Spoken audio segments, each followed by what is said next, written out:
Se der a oportunidade, ao longo do nosso café, eu volto com algumas coisas mais sobre emoção. Essa conversa me lembrou uma história da Deborah Myers, que é diretora de uma escola de ensino médio em Nova York, na periferia, só afro-americanos e latinos, uma escola que era 2.500 alunos, os piores resultados que tinha na cidade de Nova York. E essa mulher, quando ela chegou, ela falou: uma escola do ensino médio tem que ter as coisas boas que tem numa escola de educação infantil. E ela dividiu a escola dela, 2.500 alunos, em 5 escolas de 500 alunos, porque ela disse que todo mundo tem que se conhecer. As famílias não estão provendo algumas coisas com as quais a gente contava na escola. Então, a tarefa da escola aumenta. Ela tem que se preocupar. A Escola Nova já dizia isso, a Anísio Teixeira, o manifesto lá de 28 ou 32. Então, a criação de um bom clima relacional é a base de todo o trabalho. Então, o incrível dessa escola, dessa mulher, é que ela transformou em 5 escolinhas autônomas de 500 e o conjunto das escolas subiu até nas avaliações mais ortodoxas da cidade de Nova York. Então, eu tenho um artigo que me deu problemas bastante, que eu digo, e talvez muita gente nem concorde, bons tempos em que a gente chamava as professoras de tias. Eu sei que também tem a coisa do tia, porque é uma educadora, não é uma tia, mas a tia é aquela pessoa que a pessoa reconhece na rua, que ela é valorizada. E acho que na maioria das escolas do Brasil ainda é assim, a professora é um personagem respeitado, só que ela abriu mão de ser humana e se esconder atrás de uma competência técnica que muitas vezes até atrapalha o bom trabalho didático e pedagógico. E assim, abriu mão de ser humano e não se tornou um ser político. Olá. Ou seja, ficou no meio do caminho. Mas o ser político não pode ser tia. Mas é por aí. O ser político não pode ser tia. Pode sim, uma tia bem qualificada. Se desumanizou, entendeu? E perdeu os laços de humanidade, exatamente. Eu acho que essa coisa da desaprendizagem, desculpe, Sandra, eu acho que passa assim, quer ver? Um exemplo rápido que eu passei. Eu perdi o caderno, você sabe por quê? Uma vez me deu uma vontade doida de pedir desculpas a uma turma, de pedir perdão, porque eu dei uma bronca daquelas que acabou com a turma e uma menina me tirou do sério, entendeu? Ela botou o tal do iPod, mandei tirar 3 vezes, eu peguei o iPod dela, falei, só entrego para tua mãe e tal, ou seja, acabei com ela na sala de aula, estava, como dizem, com a avó atrás do toco nesse dia. Aí eu saí de casa pensando nisso. Eu saí de casa falando, caramba, perdi a mão, errei a mão, eu fui muito grosso ali naquele momento. E aí fui com uma vontade louca na semana seguinte, sabe? O anjinho falando assim, Júlio, pede desculpa. E o outro capetinha aqui falando assim, professor, não pede desculpa, imagina, você vai diante da turma pedir desculpa? Não, você vai perder a moral, você vai ter problema de disciplinas mais sérios ainda se você pedir desculpa e tal. E eu lembro, eu ainda, bem, um pouco mais jovem do que ainda sou, entrei na sala de aula e num dos momentos de fala do anjinho eu deixei ele preponderar e virei e falei assim, eu queria falar uma coisa antes de começar a aula. Eu queria que você me desculpasse. Eu errei a mão, eu exagerei, eu estava com outros problemas. Queria que você me desculpasse e tal. E ainda com o coração ainda, falei, o que é que eu estou fazendo, né? E aí a turma olhou, eu falei, você me desculpa? Aí a menina olhou para mim, ainda ficou com aquela cara assim, eu lembro da coleguinha dela catucando, né? Falando assim, o professor está pedindo desculpa, você não vai perdoar? Aí ela, tá bom. Eu falei, então tá, vamos dar o dedo de bem, ainda brinquei com ela, né? E aí ela olhou assim, e eu saí com isso.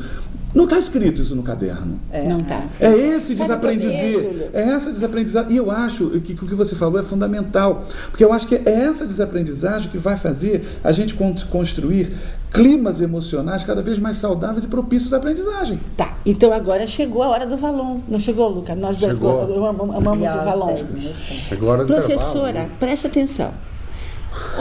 Quando uma pessoa está emocionada, ela tem algumas características importantes que a gente tem que observar. Primeiro de tudo, ela fica regredida na sua capacidade de articular ideias. Por quê? Porque a emoção toma conta desse lado mais lógico.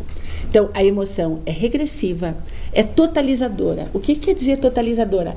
Ela aparece. Mesmo que você queira não demonstrar a sua emoção, você fica...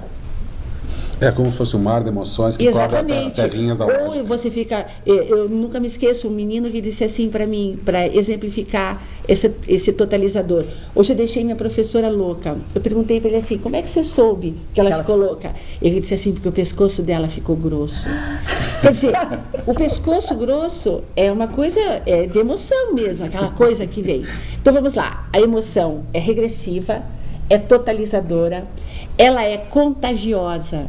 Então, esse é um detalhe importante do professor saber. ela é contagiosa, ela tem essa característica do contágio. Então, se eu estou na sala, numa situação, e eu me contagio com a emoção da turma, eu tenho uma tendência a contagiar também os outros. Isso vale muito para nós. Quando a gente vai trabalhar com uma criança, com um jovem, ou mesmo com um aluno de pós-graduação, como você lembrou, Sandra, é essa questão da emoção. Então, essas 3 características, há outras, o Vallon classifica, né, outras coisas importantes da emoção, mas acho que essas são muito importantes. Então, se você sabe que na hora da emoção a pessoa está regredida, ela não está no seu melhor momento para articular ideias, e ela tem uma tendência a ser totalizadora e contagiar, eu tenho que respeitar aquele momento. Ou então, se for uma emoção muito boa, muito positiva, contagiar. Né? E é por isso que, no meio de um grupo de professores ou de alunos, a gente percebe uma tendência da turma quando tem alguém muito forte. E é por isso que a gente precisa atingir essa pessoa. Né?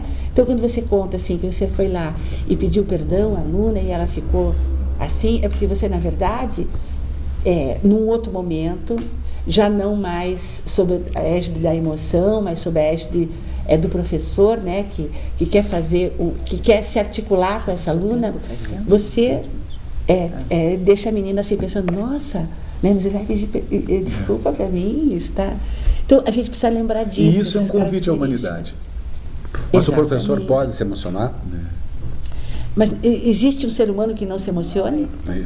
Agora, o que eu não posso, Lucas, sob forma alguma, eu penso que no exercício, no papel de professora, eu acho até que em alguns momentos a gente vai perder o que você falou, perder a mão. Achei interessante esse termo, não conhecia. Muito carioca, muito carioca. Muito carioca. Eu posso até me emocionar a tal ponto de eu chegar e dizer assim para o aluno, olha, agora não dá. Porque você me deixou nervosa, me deixou emocionada. Eu acho que essa é uma coisa que a gente deve trabalhar quando se fala em se conhecer e tal. Agora, eu acho que tem pessoas que é muito, tá? Que tem ações muito fortes. Então eu penso assim, que a gente, como na formação do professor, tem que contemplar. Tanto é que nós trabalhamos com formação. O que é formação? A gente gosta muito de trabalhar com o professor, passar um tempo com ele. Por quê?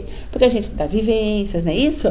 Nós favorecemos situações em que ele possa trabalhar suas emoções e que ele tenha claro que isso eu não posso, tem emoções do meu aluno que eu não posso me contagiar. Apesar de saber que ela é contagiosa, o que eu vou fazer então? Eu vou me abster de alguma forma, vou ter artifícios, vou ter instrumentos próprios para não me envolver dessa forma.